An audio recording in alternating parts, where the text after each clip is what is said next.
අයිබෝන් channel එකට ආදරයෙන් පිළිගන්නවා.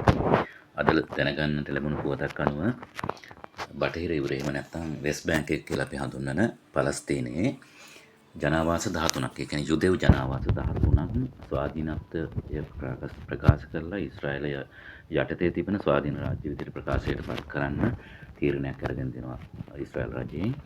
එතකොට දැන් ප්‍රධාන වශයෙන්ම සෙටල්මන්ට් එහෙම නැත්නම් ජනාවාස යුදෙව් ජනාවාස 150කට අධික ආසන්න ප්‍රමාණයක් තියෙනවා බටහිර යුරය ඇතුලේ පලස්තීනය ඇතුලේ. ඒකෙදි මොදීන් සහ නැගෙනහිර පලස්තීනයේ තියෙන ජනාවාස දෙක ප්‍රධානයි.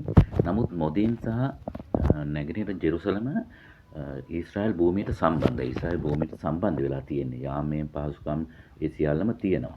නමුත් ගොඩාක් ජනාවාස අනිත් ජනාවාස තියෙන්නේ ඊශ්‍රායලයේ භූමියෙන් සම්බන්ධයක් නැතුව. එතකොට ඒගොල්ලන්ට ගමන් පහසුකම් එහෙම සෑහෙන අපහසුතාවයෙන් තමයි ඒගොල්ලෝ ඒ කාරණා ඉටු කරගන්නේ. ඉතින් ඒ වගේම මේ සෙටල්මන්ට්ස් වල දැනට ලක්ෂ 7කට ආසන්න යුදෙව් ජනතාවක් වාසය කරනවා. දිනෙන් දින වර්ධනය වෙන ජනගහනයත් එක්ක ඒගොල්ලොන්ගේ නිවාස පහසුකම් ඉතාම දුර්වල තත්ත්වයේ තියෙන්නේ. දැන් සමහර සෙටල්මන්ට්ස් වල නිවාස තියෙන්නේ සමහර මේ යුදෙව් ජනතාව නිවාස විදිහට පාවිච්චි කරන්නේ කන්ටේනර් බොක්සස් සහ තාවකාලික කූඩාරම්. ඉතින් මේ හේතුව නිසා ඊශ්‍රායල් රජයට සිද්ධ වෙලා තියෙනවා මේක නීතියානුකූල නොවන වුණත් ඊශ්‍රායල් රජයට සිදු වෙලා තියෙනවා ඒගොල්ලන්ගේ නවතැන් ඒගොල්ලන්ගේ නිවාස පහසුකම් සපයන්න. ඒ හේතුව නිසාම දිනෙන් දින මෙම සෙටල්මන්ට්ස් එහෙම නැත්නම් ජනාවාස විශාල වෙනවා. එතකොට මේ විශාල වෙන ජනාවාස වලට විරුද්ධව තමයි මේ පලස්තීන ජනතාව සහ ත්‍රස්තවාදී ක්‍රියාකාරකම් සිද්ධ වෙන්නේ.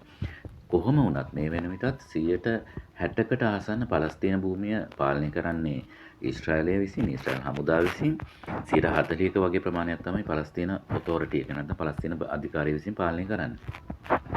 ඉතින් කාලයක් තිස්සේ දශක ගණනාවක් තිස්සේ මේ සෙටල්මන්ට්ස් වල හිටිය ජනතාවට නිසි ආරක්ෂාවක් පලස්තීන අධිකාරිය විසින් සපයන්නට අපොහොසත් වීම හේතුවෙන් තමයි දිනෙන් දින මේ යුද හමුදාව කියන්නේ ඊශ්‍රායල් හමුදාව විසින් මේ ආරක්ෂාව බාර ගන්න හේතු වුණේ. ඉතින් දැන් එන චෝදනාව තමයි මේ සෙටල්මන්ට්ස් එක්ස්පෑන්ඩ් කරනවා. එහෙම නැත්නම් මේවා විශාල කරන හේතුවෙන් අනාගතයේදී සම්පූර්ණ බටහිර යුරම ඊශ්‍රායලයේ පාලනයට නතු කර ගැනීමේ වෑයමක් කියලා තමයි අරාබි මාධ්‍ය විසින් චෝදනා කරන්නේ. ඒ කෙසේ වෙතත් දැනට 150කට අධික යුදෙව් වාසස්ථාන කොහොමත් මේ වෙන විටත් දැඩි තර්ජනවලට ලක් වෙලා තියෙන්නේ. ඒ ස්ථානවලට පහර දීම් සිද්ධ වෙනවා, ගිනි තැබීම් සිද්ධ වෙනවා. යුද හමුදාව ඊශ්‍රායල් යුද හමුදාව නැත්නම් ඒ ප්‍රදේශවල ජනතාවට වාසය කිරීමේ හැකියාවක් නැහැ.